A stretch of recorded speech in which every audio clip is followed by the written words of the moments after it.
Hauteur, ça tourne, action! C'est le cinéma qui a meublé ma solitude.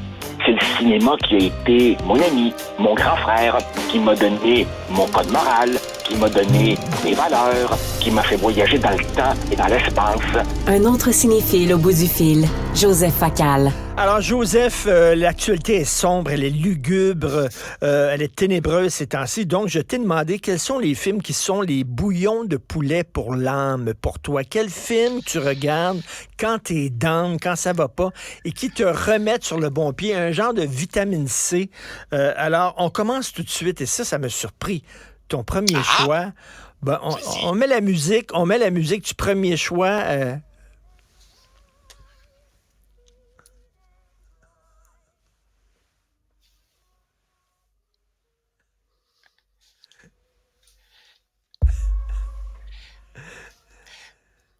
La mélodie du bonheur, Joseph, pour vrai. Richard, premièrement, tu me diras pourquoi ça te surprend.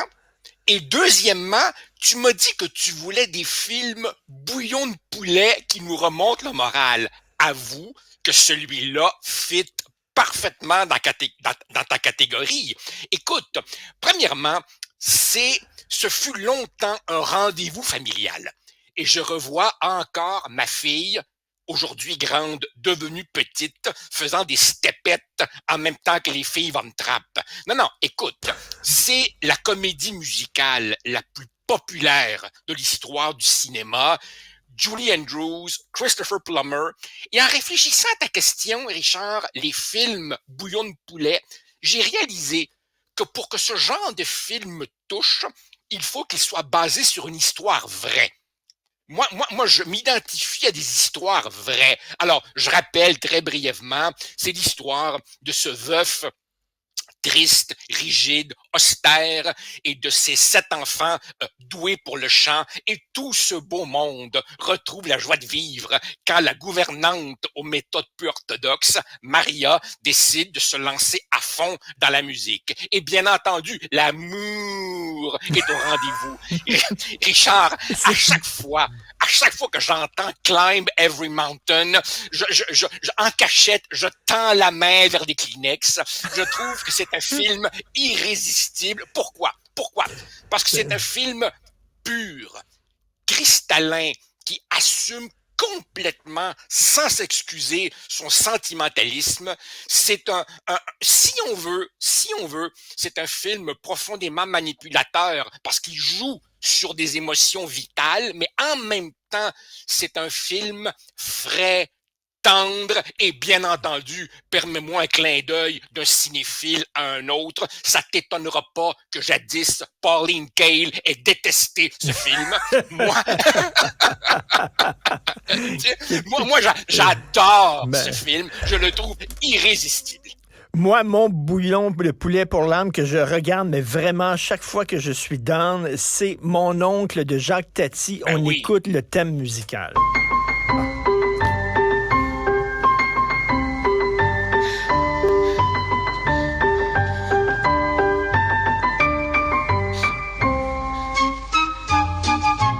Jacques Tati, c'est mon Stanley Kubrick, c'est mon cinéaste préféré. Écoute, Mon oncle, c'est quoi? C'est l'histoire de Monsieur Hulot, un monsieur un peu distrait qui travaille dans une grande ville, dans une usine, un enfer de verre, d'acier, de béton, d'électroménager qui font du bruit. Et lui, il préfère les faubourgs, les petits villages avec les chevaux, les chiens, les maisons biscornues, le petit bistrot. Alors, c'est tout un hommage d'un Paris qui n'existe plus, le Paris des petits bourgs. Tu sais, le petit village où tout le monde est gentil, tout le monde est fin, tout le monde se connaît. Et ça me fait du bien. Je fuis le monde actuel. Est-ce que tu es un fan de Jacques Tati? Oui, et Richard, j'ai une question pour toi. L'autre jour, tu m'as prêté un merveilleux film cubain injustement méconnu en me disant... Tu vas voir, c'est évident que Denis Arcand connaît ce film et s'en est inspiré. Ben effectivement, quand tu regardes du Jacques Tati, j'aimerais ça avoir Wes Anderson devant moi et lui dire « Faites-moi pas à croire que Jacques Tati est pas un de vos maîtres. » C'est une évidence, là, tu sais, ça crève les yeux, là, tu sais. Tout à fait, non, Tati, c'est fantastique. Seabiscuit. Pourquoi Seabiscuit? Richard, voilà. Tu ne m'as jamais dit qu'il fallait nécessairement qu'on parle de chef-d'œuvre. Ici, je parle d'un excellent film dont je prétendrai jamais que c'est un grand film. Alors d'abord, évidemment, c'est Jeff Bridges, une de mes idoles absolues, et Tobey Maguire, le futur Spider-Man, et c'est basé sur une histoire vraie. Encore une fois, de quoi est-il question? Nous sommes aux États-Unis, années 30, dépression, chômage, pauvreté, déprime, ça va mal, plus que mal, plus que mal. Et c'est l'histoire d'un homme qui a perdu son fils. Sa femme l'a quitté. Il est riche, mais il est triste. Alors évidemment, pour meubler son temps, il s'achète un cheval de course. Le cheval de course, Seabiscuit, est un loser, un tocard. Il a mauvais caractère, il est laid, il est court sur pattes, c'est pas un gagnant. Il faut un jockey là-dessus. Bon, ben correct. On trouve un jockey, un has-been, qui est aveugle d'un œil, borgne, et on trouve par-dessus ça un entraîneur, Tom Smith, joué par le phénoménal Chris Cooper, qui est un peu mélancolique et taciturne. Bref, Seabiscuit, c'est l'histoire d'un cheval. En fait, c'est Rocky sur des sabots. Tu sais, t'as le propriétaire triste, le jockey borgne, le cheval loser, l'entraîneur mélancolique. Le cheval se blesse. Habituellement, pour un pur sang, la blessure met fin à la carrière. Mais là, ce petit cheval, Rocky Balboa sur des sabots, se met à gagner, et à gagner, et à gagner. Et les scènes de course dans ce film sont filmées d'une manière extraordinaire. On dirait John Frankenheimer dans Grand Prix en Formule 1. C'est un film magnifique. Et Seabiscuit a réellement existé. Tout est sur YouTube.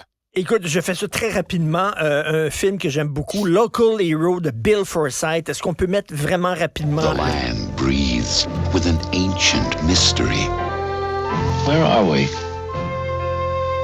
And all who witness its wonders. C'est un yuppie, un businessman qui vit dans une grande tour au Texas. Il est dans l'argent, tout ça. Sa compagnie dit, il faut que tu ailles dans un petit village perdu en Écosse, soudainement développer un projet. Il va là, il dit, je vais me faire chier à l'os. Un petit village, le trou du cul du monde. Il tombe en amour. Et c'est encore un peu comme mon oncle, c'est un petit village, tout le monde se connaît, tout le monde est gentil, tout le monde est fin. Il veut plus revenir. Quand c'est le temps, on lui dit, OK, c'est fini, reviens chez toi. Il veut plus revenir, il veut rester là. J'ai déjà parlé de ça à un ami, ce film-là, il l'a vu. Il est allé en voyage dans le petit village où ils ont tourné Local Hero. Regardez ça, Local Hero de Bill Forsyth, c'est vraiment du bouillon de poulet pour l'âme. Écoute, Richard, on aurait pu évoquer, parlant de petits villages, on aurait pu évoquer La Grande Séduction. Ben moi, oui. quand je réfléchissais à ton affaire, je me suis rendu compte que, pour moi, le feel-good movie qui me redonne le sourire et le pep dans le soulier, il faut aussi qu'il y ait du drame. C'est-à-dire que tu atteins le vrai bonheur quand tu as surmonté l'adversité. Autrement dit, il faut qu'il y ait de la misère, il faut qu'il y ait du danger, il faut que Rocky se fasse knocker, il faut qu'il saigne pour se relever et crier « Adrienne! » Alors, les deux films que j'avais, c'est exactement toi qui vivais en ville, qui a sacré le camp, qui a trouvé le bonheur maintenant à la campagne. C'est la même chose. Merci, Joseph Facal. Bon week-end. Plaisir. Salut. C'est tout le temps qu'il me reste. Je suis désolé. C'est Benoît qui prend la relève. Merci beaucoup à Max-Émile Sayer à la recherche, Marianne Bessette, Cybèle Olivier. Merci beaucoup à Jean-François Roy à la réalisation, la mise en onde. Bon week-end tout le monde. On se reparle lundi 8h30. Cet épisode est maintenant disponible en balado et vidéo sur l'application et le site cubradio.ca, la plateforme audio québécoise où les contenus francophones sont fièrement en vedette.